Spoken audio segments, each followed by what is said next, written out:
Hello student, अब तक ये अपन ने फर्स्ट एक्सरसाइज है वो कंप्लीट कर ली थी, लेकिन सेकंड स्टार्ट करने ही जा रहे थे, लेकिन एक स्टूडेंट की डिमांड आई कि भाई हमें 3.2 स्टार्टिंग तक करवा दी थी। तो अब देखो 3.2 को बीच में छेड़ना तो ज़्यादा उचित होगा नहीं, इसकी वजह से अपन फोर्थ एक्सरसाइज है वो स्टार्ट कर देते हैं। तो देखो फोर्थ एक्सरसाइज क्या है आपकी, फोर्थ एक्सरसाइज है आपकी डिटर्मिनेंट। तो देखो डिटर्मिनेंट, तो सबसे पहले तो अपन ये देखें कि ये डिटर्मिनेंट है क्या। इस डिटर्मिनेंट से पहले देखो अपने को जो पिछली अपनी क्लास थी 10 थी 11 थी, उससे अपने को थोड़ी सी बातें याद करनी है। कौन कौन सी कि देखो अपने को दो लीनियर इक्वेशन है वो यूं दी जाती थी कि A x plus B Y यानी ए one x plus B one Y equal to C one. फिर दूसरी equation A two x plus B two Y equal to C two. ठीक है। अब देखो जब कोई इक्वेशन एक्स और वाई दो वेरिएबल की फॉर्म में हो यानी सिर्फ दो ही वेरिएबल हो और इक्वेशन अपन 2D में माने मतलब अपने पास दो ही वेरिएबल है, तो हमेशा वो एक ही लाइन को रिप्रेजेंट करती है। यूं कहीं से भी मान लो, जैसे यूं मान लो, ठीक है। यानी ये एक ही पहली जो इक्वेशन है a one x plus B one Y equal to C one, तो ये एक पहली लाइन की इक्वेशन होगी। इसी प्रकार अपने को दूसरी लाइन दी गई है a two x plus B two y, तो अगर अपन दूसरी लाइन ड्रॉ करेंगे तो वो यूं हो जाएगी। ठीक है। अब इनका सॉल्यूशन है वो अपन किसी भी तरीके से फाइंड आउट कर सकते हैं, लेकिन वो सॉल्यूशन होता क्या है, वो सॉल्यूशन आपका ये पॉइंट होता है, यानी जहां पर दोनों कॉमन पॉइंट पर इंटरसेक्ट करते हैं वो पॉइंट इन दोनों लीनियर इक्वेशन का सॉल्यूशन कहलाता है। ठीक है। अब इसके लिए काफी चर्चे भी होती है, जो आपको याद होगी कि यूनिक सॉल्यूशन होगा, इनफाइनाइट सॉल्यूशन होंगे, या फिर लाइन अगर पैरेलल हो तो नो सॉल्यूशन भी होता है। ठीक है। तो इसी प्रकार ये तो गया 2D में, यानी एक लाइन दो लाइंस हैं उनका इंटरसेक्शन पॉइंट हो गया। इसी प्रकार ये दो वेरिएबल की बजाय अगर ये तीन वेरिएबल में हो यानी ए one x plus B one y plus c one z equal to value है डी वन। इसी प्रकार a two x plus B two y plus c two z equal to d two. फिर इसी प्रकार a three x plus b three y plus c three z equal to है d three. तो यहाँ पर देखो ये एक लाइन को रिप्रेजेंट नहीं करेगा, ये एक प्लेन को रिप्रेजेंट करता है, यानी a x plus B y plus c z, यानी ये जो फॉर्म है आपकी a x plus B y plus c z equal to d, अगर कोई इक्वेशन है तो ये आपकी स्टैंडर्ड फॉर्म है किसी प्लेन की। और प्लेन है वो देखो कैसा होता है, आप भी जानते हो, ये बोर्ड है प्लेन है, दीवार है वो भी प्लेन है, कोई भी एक समतल सपाट जो भी होता है वो आपका प्लेन कहलाता है। तो अगर एक प्लेन की इक्वेशन अपन फाइंड आउट करें तो ये प्लेन की इक्वेशन है वो स्टैंडर्ड फॉर्म ये होती है, जबकि लाइन की इक्वेशन के लिए अपने को दो ही वेरिएबल की जरूरत होती है, एक्स और वाई की। ठीक है। अब यहाँ पर देखो तीन वेरिएबल मतलब एक्स वाई और जेड, यानी तीन प्लेन की इक्वेशन अपने को दी गई है। अब तीनों प्लेन की इक्वेशन में अगर इनका अपन इंटरसेक्शन पॉइंट फाइंड आउट करें तो इनका इंटरसेक्शन पॉइंट देखो, जैसे एक ये प्लेन है आपका, ठीक है, दूसरा प्लेन इसको यूं काट रहा है और फिर इसके बाद में तीसरा यूं काट रहा हूं, यानी ये तीनों अगर एक ही पॉइंट पर हों, तीनों एक ही पॉइंट से अगर पास होते हो तब इनका यूनिक सॉल्यूशन होता है। क्या हो जाएगा, यूनिक सॉल्यूशन। जबकि अगर तीनों में से दो एक दूसरे को इंटरसेक्ट कर रहे हो, दूसरा मान लो एक के पैरेलल है, तो इसका मतलब ये भी एक इंटरसेक्शन पॉइंट है, ये भी है, और यहाँ पर दो काटेंगे तो ये भी एक इंटरसेक्शन पॉइंट हो जाएगा। तो इस प्रकार अपने को एक से ज्यादा यानी ज्यादा सॉल्यूशन मिलेंगे। जबकि अगर यूं प्लेन है वो तीनों पैरेलल हो तो यहाँ पर तो तीनों में से एक भी एक दूसरे को नहीं काटेगा, तो ऐसी स्थिति में इसके इनफाइनाइट मतलब नो सॉल्यूशन हो जाएगा। क्या हो जाएगा, नो सॉल्यूशन। तो देखो यहाँ पर दो स्थिति हो गई, एक तो कौन सी, यूनिक सॉल्यूशन की। तो जब यूनिक सॉल्यूशन होता है तभी अपने पास एक्स वाई जेड की एक एक वैल्यू अपने को प्राप्त होगी। जबकि नो सॉल्यूशन होगा तो इसके लिए एक अलग कंडीशन होगी, नो सॉल्यूशन के लिए एक अलग कंडीशन होगी, और वो कौन सी होगी, देखो इन दोनों को अपन की एक्सरसाइज में इसको तो कंसिस्टेंट के नाम पर पढ़ेंगे, कंसिस्टेंट, और ये हो जाएगा आपका अनकंसिस्टेंट या इनकंसिस्टेंट। यानी अगर यूनिक सॉल्यूशन हुआ तब तो ये तीनों जो इक्वेशंस हैं ये आपकी कंसिस्टेंट होंगी, और अगर यूनिक सॉल्यूशन ना हो नहीं हुआ तब वह इनकंसिस्टेंट होंगी। अब अपन ये कैसे पता करेंगे कि इन तीनों का जो सॉल्यूशन है वो यूनिक होगा या फिर मतलब कंसिस्टेंट होगी ये या फिर अनकंसिस्टेंट होगी। तो इसके लिए देखो यहाँ से शुरुआत होती है आपकी डिटरमिनेंट की। ठीक है। जो अपने को डिटरमिनेंट है वो बताएगा कि ये कंसिस्टेंट है या अनकंसिस्टेंट है। तो देखो जैसा कि आप थर्ड एक्सरसाइज में पढ़ चुके थे कि मैट्रिक्स के मल्टीप्लिकेशन के आधार पर इन तीनों इक्वेशन को अपन तीन मैट्रिक्स में तोड़ सकते हैं। कौन कौन सी, A1 D1 C1 A2 B2 C2 A3 B3 और C3। इनसे तो हम 3x3 की एक अलग मैट्रिक्स बना लेते हैं, और हो सकता है देखो इससे बनाएंगे तो ये 2x2 की मैट्रिक्स बन जाएगी, एंड इसके लिए बनाएंगे तो ये बन जाएगा A1 B1 फिर A2 और एक B2, यानी ये 2x2 ऑर्डर की मैट्रिक्स बन जाएगी और ये 3x3 ऑर्डर की। ठीक है, अब इसमें दो वेरिएबल है तो एक अपन कॉलम मैट्रिक्स बना लेंगे x और y की, और इक्वल टू दी वाली वैल्यू C1 और C2। ठीक है, इसी प्रकार यहाँ पर देखेंगे तो यहाँ पर तीन वेरिएबल थे तो इसको अपन लिख देंगे x y और z, जबकि इनके इक्वल वैल्यू है वो d1 d2 और d3 थी, तो यहाँ पर अपन लिख लेंगे d1 d2 और d3। अब इसको सोल्व करने पर, यानी x और y की वैल्यू फाइंड आउट करने की ये एक मैट्रिक्स मेथड है, जिसके आधार पर इस मैट्रिक्स को अपन कुछ तरीके से इस प्रकार सोल्व करते हैं जो अपने को ये बताएगा कि x y z की यूनिक वैल्यू है या फिर मतलब इनफाइनाइट है या फिर नो सॉल्यूशन है, जो भी कंडीशन है, यानी फाइनल रिजल्ट अपना ये है कि ये कंसिस्टेंट होगा या अनकंसिस्टेंट होगा। तो देखो यहां से अपन क्या करते हैं कि इसको इसमें बदल देते हैं, यानी वैल्यू अपन यही रखेंगे, इसी ऑर्डर में रखेंगे, लेकिन इनको यूं अगर लिख दें अपन कि A1 B1 C1 A2 B2 और C2, ये A3 B3 और C3, तो यहां पर देखो सिर्फ ब्रैकेट का फर्क है, ये डिनोट करेगा मैट्रिक्स को जबकि ये डिनोट करेगा डिटरमिनेंट को, जिसको शॉर्ट में अपन DET लिखते हैं। ठीक है, अब इसको एक्सपेंड करने पर, एक्सटेंशन का तरीका अपन बाद में देखते हैं, इसको एक्सटेंड करने पर अगर इसकी वैल्यू 0 आई, क्या आ जाएगी 0, अगर इसकी वैल्यू 0 आई तो ये क्या हो जाएगा, अनकंसिस्टेंट हो जाएगा, यानी ये तीन इक्वेशन थी अपने पास, इन्हीं से अपन ने क्या बनाया, डिटरमिनेंट बनाया, अगर इस डिटरमिनेंट की वैल्यू 0 आई इसका मतलब ये अनकंसिस्टेंट हो जाएगा, जबकि अगर ये डज नॉट इक्वल टू 0 हुआ इसका मतलब ये कंसिस्टेंट हो जाएगा। यही लीनियर इक्वेशन क्या हो जाएंगी, तो यही प्लेन की इक्वेशन क्या हो जाएंगी, कंसिस्टेंट हो जाएंगी, और अगर ये 0 के इक्वल आया तो मतलब कंसिस्टेंट हो जाएगा। इसका मतलब क्या हुआ कि इस मैट्रिक्स से अपने एक डिटरमिनेंट बनाया। ठीक है, अब इस डिटरमिनेंट की कोई ना कोई वैल्यू आई, यहाँ पर तो सिर्फ शर्त है वो 0 पर लागू हो रही है, लेकिन हमेशा जरूरी थोड़ी ना कि हर एक डिटरमिनेंट है वो 0 ही आएगा, कोई ना कोई उसकी वैल्यू हमेशा जरूर आएगी। तो इसका मतलब क्या हुआ कि जो भी मैट्रिक्स है उसकी एक यूनिक वैल्यू होगी, हो सकता है 0 भी आ जाए और हो सकता है 0 के अलावा भी आ जाए। तो एक मैट्रिक्स की जो यूनिक वैल्यू है उसी को अपन क्या कहते हैं, डिटरमिनेंट कहते हैं। ठीक है, तो एक मैट्रिक्स मतलब डिटरमिनेंट है, उसकी शुरुआत कहां से हुई कि लीनियर इक्वेशंस को सोल्व करने का जो मेथड है उसमें अगर x y z के कोफिशिएंट से बनने वाली मैट्रिक्स का के डिटरमिनेंट की वैल्यू अगर 0 आती है तब इनकी अपन कंसिस्टेंसी और इनकंसिस्टेंसी निर्धारित करते हैं। अगर मतलब कंसिस्टेंसी और इनकंसिस्टेंसी इसके आधार पर निर्धारित करते हैं, तो ऐसा भी जरूरी नहीं है, यहाँ पर दो ही तो वैल्यू संभव है, या तो 0 होगा या 0 नहीं होगा। इसका मतलब हर एक डिटरमिनेंट की वैल्यू कोई ना कोई वैल्यू जरूर होगी। आगे बात मतलब, तो इस वैल्यू के आधार पर अपन बताएंगे कि ये मतलब इस वैल्यू के लिए एक मैट्रिक्स के लिए एक डिटरमिनेंट का एक्जिस्टेंस होता है। ठीक है, अब देखो, अब डिटरमिनेंट के कुछ आगे रूल्स, इसके कौन कौन से पार्ट्स होते हैं, ये सारी चीजें हो जाते हैं।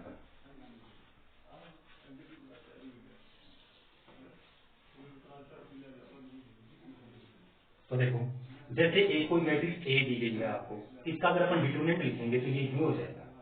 अब ये हमेशा इतना जरूर है, एक डिटरमिनेंट है वो हमेशा एक स्क्वायर मैट्रिक्स के लिए ही लाइज होता है। अगर स्क्वायर मैट्रिक्स को छोड़कर अन्य किसी भी ऑर्डर की कोई मैट्रिक्स है तो उसके लिए वो लाइज नहीं होता।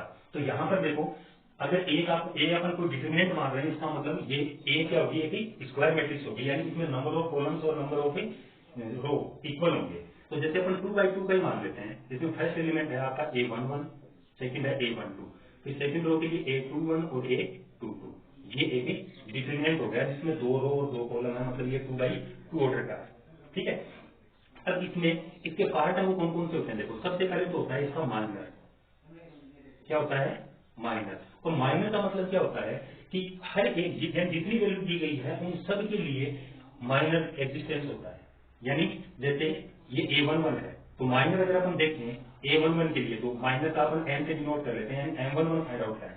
तो पहली वैल्यू के लिए अगर अपन माइनर फाइंड आउट करें तो इसका मतलब क्या है, जिस वैल्यू के लिए अपन माइनर फाइंड आउट कर रहे हैं उसको उसकी कॉलम और रो दोनों को छोड़ देंगे।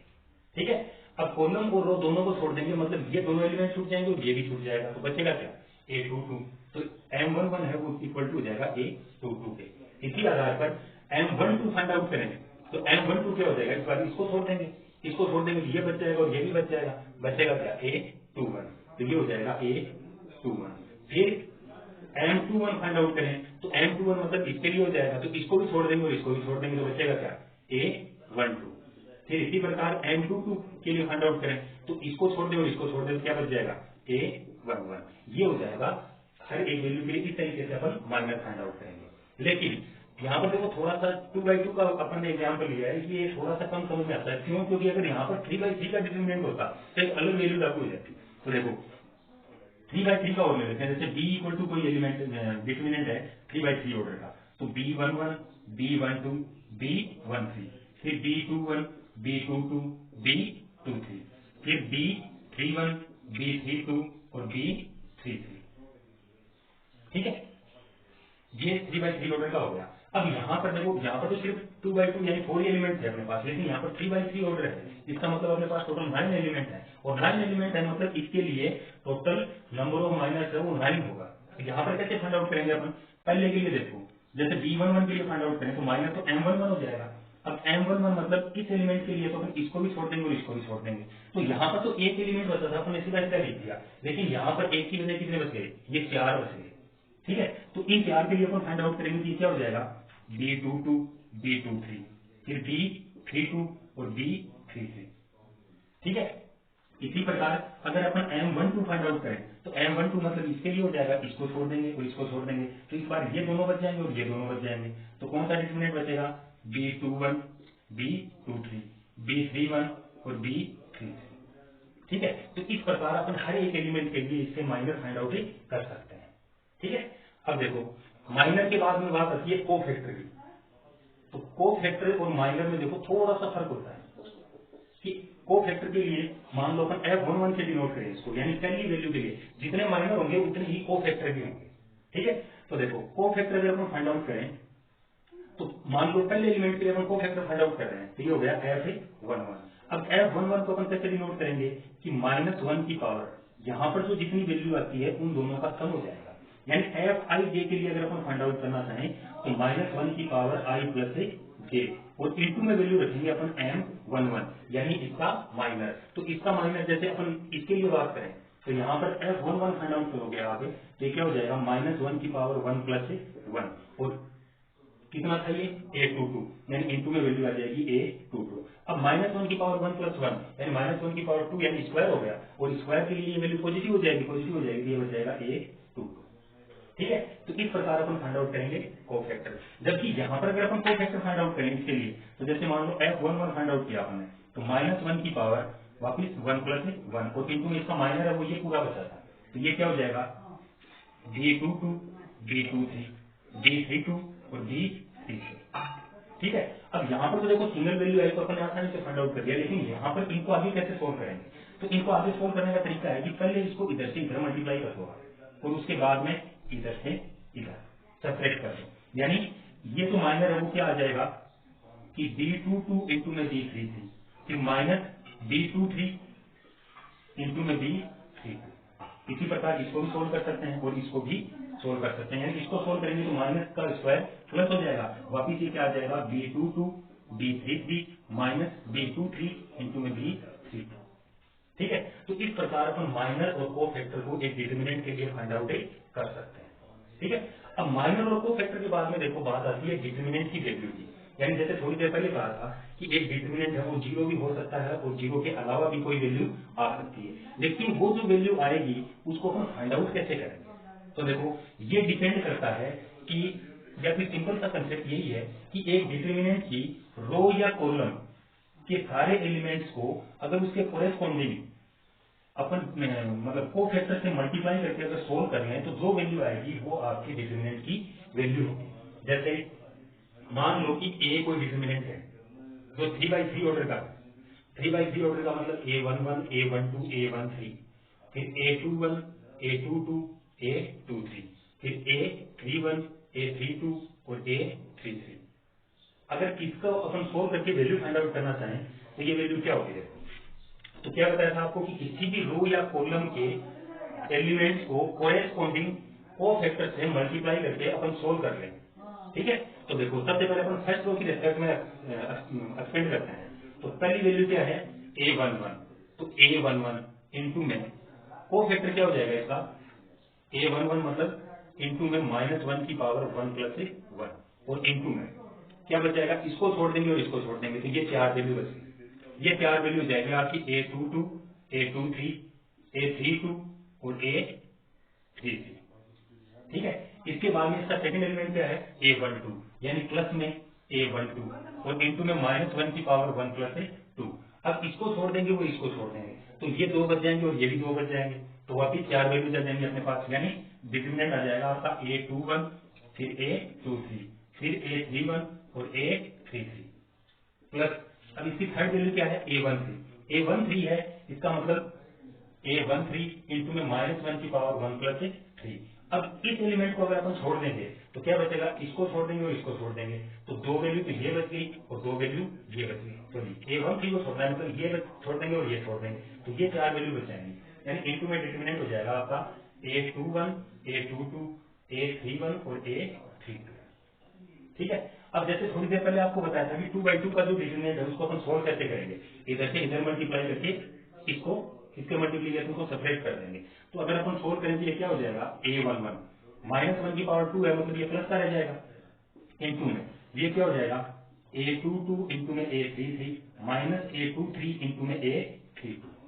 ठीक, यहाँ पर देखो -1 की पावर 3 है, -1 की पावर 3 है मतलब इवन है, ओड पावर होने के कारण साइन है वो नेगेटिव आ जाएगा और ये हो जाएगा A12। ठीक, इसको एक्सपेंड करेंगे तो A21 A33 minus A23 A31।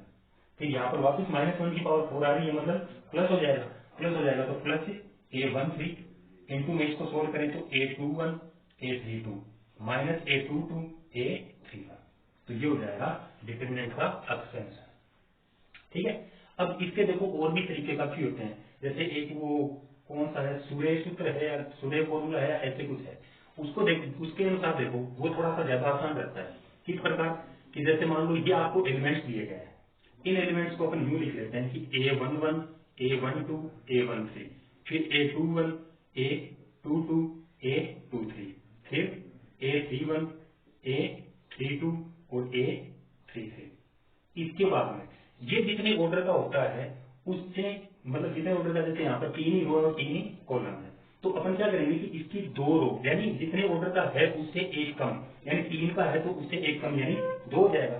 2 रो को अपन इसके जस्ट आगे लिख लेते हैं, कहते हैं A11 A12, A21 A22, A31 और A32।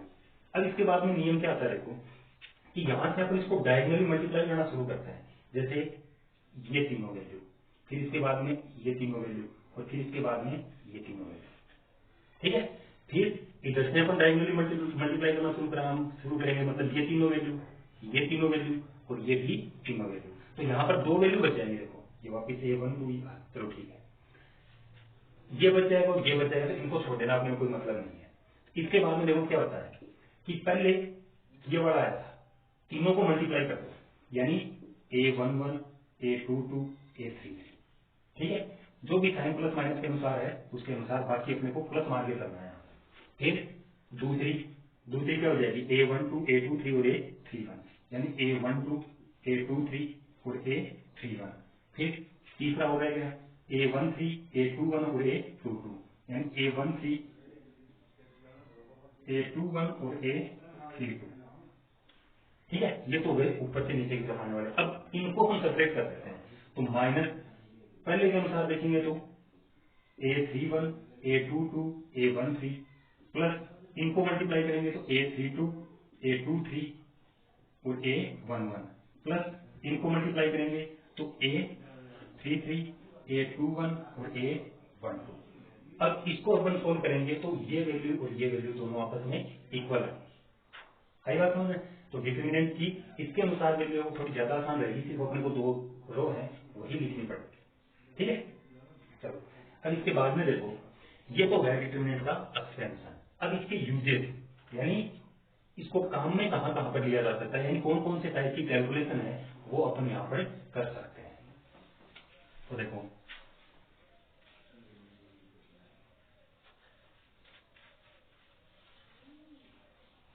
बेसिकली देखो क्या है, सबसे पहला तो आपका ये है area of triangle, area of triangle, ठीक है, बेसिकली सबसे ज्यादा काम में आता है। दूसरा क्या था आपका, equation of A line, equation of A line in A 2D। इसके बाद में बेसिक इसके जो यूज हैं वो और ज्यादा आपको कहाँ पर पढ़ने को मिलेंगे, ये आपके वेक्टर है उसमें वो ज्यादा पढ़ने को मिलेंगे। वेक्टर में मतलब जैसे आपका ये हेक्सागोन है, उनका एरिया फाइंड आउट करना है, उनका वॉल्यूम फाइंड आउट करना है, उसके लिए भी ये और ज्यादा काम में आएंगे। तो देखो सबसे पहले एरिया ऑफ ट्राइंगल है, उसका कौन कौन सा यूज और कैसे कैसे होता है वो देखो। देखो जैसे मान लो कि 3D है ये आपकी, इस 3D में आपको 3 पॉइंट दिए गए, या 2D मान लो, एक ही बात है, कोई फर्क नहीं पड़ता।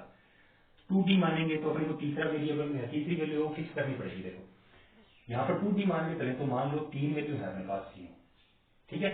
पहले की वैल्यू है x1 y1, दूसरे की x2 y2 और तीसरे के कोऑर्डिनेट है x3 y3, ठीक है। अब अगर इन तीनों को अपन मिला देते हैं तो ये क्या बन जाता है, एक ट्रायंगल। अब इसका एरिया अगर अपन डिटरमिनेंट की फॉर्म में फाइंड आउट करना चाहें, यानी ये ट्रायंगल अगर ABC है तो यहाँ पर देखो क्या लागू कर सकते हैं अपन, area of triangle ABC equal to, यानी area of triangle ABC equal to होता है 1/2 इंटू में इन तीनों वैल्यू से बनने वाला डिटरमिनेंट। अब आप इनको चाहे कैसे भी लिख लो, जैसे x1 y1 x2 y2 x3 y3, ठीक है। और थर्ड रो की यहाँ पर कमी रही, जैसे थोड़ी देर पहले आपको बताया था कि एक डिटरमिनेंट है वो हमेशा क्या होता है, स्क्वायर ऑर्डर का होगा। तो यहाँ पर देखो कॉलम में वो 2 रह गए, जबकि रो है वो 3 हो गई। तो यहाँ पर थर्ड कॉलम बनाने के लिए अपन 1 1 और 1 कर लेंगे। क्यों? क्योंकि ये वैल्यू आपकी 2D में थी। अगर ये मान लो 3D में होती, 3D में होती मतलब यहाँ पर वैल्यू Z1 Z2 और Z3 की होती। अगर ये होती तब एरिया ऑफ ट्राइंगल ABC क्या बन जाता, 1/2 इंटू में, तब यहाँ पर 1 1 1 रखने की बजाय अपन तीसरा कोऑर्डिनेट Z1 Z2 और Z3 रख देते, तो ये डिटरमिनेंट U बन जाता है समझना। तो इस प्रकार ये area of triangle find out करने के लिए काम में लिया जाता है। डिटरमिनेंट बन गया, एरिया के लिए अपने को सिर्फ एक्सपेंड करना है। ध्यान ये रखना है कि अगर एक ट्रायंगल की वैल्यू नेगेटिव आती है तो नेगेटिव को अपन क्या करेंगे, एरिया है तो एरिया कभी नेगेटिव नहीं हो सकता, इसलिए उसको बदल के अपन पॉजिटिव कर देंगे, ठीक है। चलो इसके बाद में देखो equation of line in A 2D। तो यही कंसेप्ट है आपका इक्वेशन ऑफ लाइन में काम में आता है। कैसे कि जैसे मान लो अपने को ये कहा गया है कि एक लाइन है वो कोई 2 पॉइंट से पास हो रही है, जो दिया गया अपने को x1 y1 और x2 y2, ठीक है। अब x1 y1 और x2 y2 को ज्वाइन करने वाली अपने को एक लाइन दी है जिसकी अपने को इक्वेशन फाइंड आउट करनी है। तो जाहिर सी बात आपको सबसे पहले बताया था कि अगर 2D में अपने को इक्वेशन फाइंड आउट करनी है तो वो x और y की फॉर्म में आएगी, यानी कम से कम 2 वेरिएबल आएंगे, जबकि यहाँ पर तो अपने पास x1 y1 और x2 y2 दोनों ही वैल्यू गिवन होंगी, ठीक है। चलो देखो इसके बाद में क्या है कि यहाँ पर इन दोनों के पॉइंट के बीच में या फिर इस लाइन की इक्वेशन फाइंड आउट करनी है, तो इस पूरी लाइन पर अपन कोई भी पॉइंट x y मान लेते हैं, ठीक है। अब देखो अब ये तीनों पॉइंट अगर एक ही लाइन पर है तो इस कंसेप्ट के अनुसार देखो कि अगर इसको अपन तीन पॉइंट से जो बाउंडेड पार्ट होता है उसको अपन ट्राइंगल कहते हैं। तो यहाँ पर क्या है, 3 पार्ट है अपने पास, यानी 3 पॉइंट है ना। इन तीनों यानी इस पार्ट को, इस पार्ट को और इस पार्ट को अगर अपन एक ट्राइंगल मान के चलें तो इस ट्राइंगल का एरिया क्या होगा, यानी एक्चुअल में वास्तव में तो देखो ट्राइंगल एग्जिस्ट है ही नहीं, लेकिन यहाँ पर क्या है 3 पॉइंट है अपने पास। तो इन तीनों पॉइंट के अनुसार अगर अपन ट्राइंगल मान के चलें तो इस ट्राइंगल का एरिया क्या होगा, 0 होगा, ठीक है। तो ये वाला कंसेप्ट अपन यहाँ पर लागू कर देते हैं, यानी इसका एरिया है वो डेफिनेटली 0 हो जाएगा। तो अपन लिख सकते हैं 1/2 इंटू में डिटरमिनेंट ऑफ x1 या xy मान लो पहले, x y1 फिर x1 y1 और 1 x2 y2 और 2, ठीक है। इसके इक्वल टू होगा 0। अब हमेशा इसके इक्वल टू अगर 0 होगा तो 1/2 से अपन डिवाइड भी कर सकते हैं, तो ये वापिस क्या बन जाएगा, ये हो जाएगा आपका x1 x1 y1 और 1 x2 y2 और 1 इक्वल टू 0। तो इस प्रकार ये जो मिलेगा ये इक्वेशन ऑफ ए लाइन हो जाएगी, equation of line in A 2D। तो इस प्रकार डिटरमिनेंट का 2-3 जगह यूज ही होता है, ठीक है। अब देखो क्वेश्चन कैसे कैसे बन सकते हैं कि हो सकता है अपने को कुछ वैल्यू दी जाए और ये कह दिया जाए कि ये ट्राइंगल बनाएगा, ट्राइंगल बनाएगा मतलब ट्राइंगल के लिए अपन ये कंसेप्ट लागू करेंगे कि यानी उसका एरिया हमेशा क्या होगा, 0 होगा। लेकिन ये 1/2 है, ये हमेशा अपने को 0 नहीं लिखना है, ये यहाँ पर यानी ये वाला अगर अपने को कोई वैल्यू फाइंड आउट करने के लिए कहा जाए ट्राइंगल के लिए, तो ये अपने को मान के चलना है। ठीक है, ये तो लाइन इक्वेशन की लाइन फाइंड आउट करने के लिए करना है। जब ट्राइंगल के लिए कोई कंसेप्ट आएगा तो अपन ये वैल्यू मानेंगे। ठीक है, या अपने को एरिया गिवन भी हो सकता है कि जैसे मान लो कि अपने पास ट्राइंगल है गिवन, ये ट्राइंगल आपको दिया गया है 2D में, इसकी वैल्यू आपकी 2 और 3 आ गई, इसकी वैल्यू आपको x और 7 दे दी, और इसकी वैल्यू आपको 2 और 1 और 7 मान लो, 1 और 7 तो ये इक्वल हो जाएंगे, 1 और 9 मान लो। ठीक है, तो इस प्रकार की अगर वैल्यू दी जाती है और ये कहा जाता है कि इसका एरिया है वो मान लो 35 स्क्वायर यूनिट है। ठीक है, तो यहाँ पर अपन क्या करेंगे कि इन तीनों से अपन एक ट्राइंगल बनाएंगे इस प्रकार का, जिसका एरिया 0 की बजाय 35 दिया गया, तो यहाँ पर अपन 35 रख लेंगे, और 35 रखते ही 2 से वो मल्टीप्लाई हो जाएगा, तो इसके बाद में अपन इसको सॉल्व करेंगे। ठीक है, तो बेसिकली जो आपके ट्राइंगल का डिटरमिनेंट का जो कंसेप्ट था, कहाँ से आया, कहाँ कहाँ पर इसका यूज होता है, बस ये इतना ही है, जिसके आधार पर आपकी 4.1 है। ठीक है, अब इसके बाद में 4.2 के लिए आपको आपका कंसेप्ट लगता है कि इस डिटरमिनेंट की वैल्यू फाइंड आउट करने के लिए कौन कौन से तरीके होते हैं। तो देखो, सबसे आसान तरीका हर बच्चे को जो थोड़ी देर पहले अपन एक्सटेंशन वाला बताया था वही होता है, लेकिन कभी कभार अपने को प्रूव करना पड़ता है 4.2 के क्वेश्चंस में। तो उनमें प्रूव करने के लिए देखो, अपने को नंबर तभी मिलेंगे जब प्रूव करेंगे अपन। ठीक है, यानी जो फैक्टर्स अपने को दिए गए हैं, डिटरमिनेंट की वैल्यू जो है वो जो जितने फैक्टर में दी गई है, अगर उन फैक्टर्स में अपन प्रूव करेंगे तभी जाके वो वैल्यू अपने को मिलेगी। ठीक है, तो अब देखो, वो जो पार्ट है वो लगभग आपका एग्जाम में 3 नंबर का क्वेश्चन 4.2 से पक्का आता है, लेकिन 1 या 2 नंबर का क्वेश्चन भी इसमें से पक्का आएगा। तो बेसिकली इस कंसेप्ट को आप क्लियर करो, कल जो डिटरमिनेंट्स के रूल हैं उन पर अपन आगे शुरुआत करेंगे। पूरी जो एक्सरसाइज है उसका कंसेप्ट एक साथ पढ़िए, उसके बाद में अपन क्वेश्चन करेंगे, क्योंकि यहाँ पर 4th एक्सरसाइज में छोड़ने वाला कुछ नहीं है, कंसेप्ट पूरा एक साथ पढ़ना पड़ेगा आपको, ताकि आप डिफरेंशिएट कर सको कि कौन सी वैल्यू कहाँ पर और किस प्रकार सोल्व की जाएगी। उसके बाद में अगर आप क्वेश्चन करना शुरू करते हो तो वो आपके लिए और भी ज्यादा बेटर होगा। ठीक है, तो देखो पढ़ लेना, और व्यूज इतने नहीं मिल रहे हैं जितने आप नंबरों के स्टूडेंट्स हो, इसका मतलब आप लोग ही पढ़ाई नहीं कर रहे। तो अशोक जी से बात करता हूँ, एक बार बोलता हूँ उनको कि रिकॉल करें आपको। ठीक है, चलो।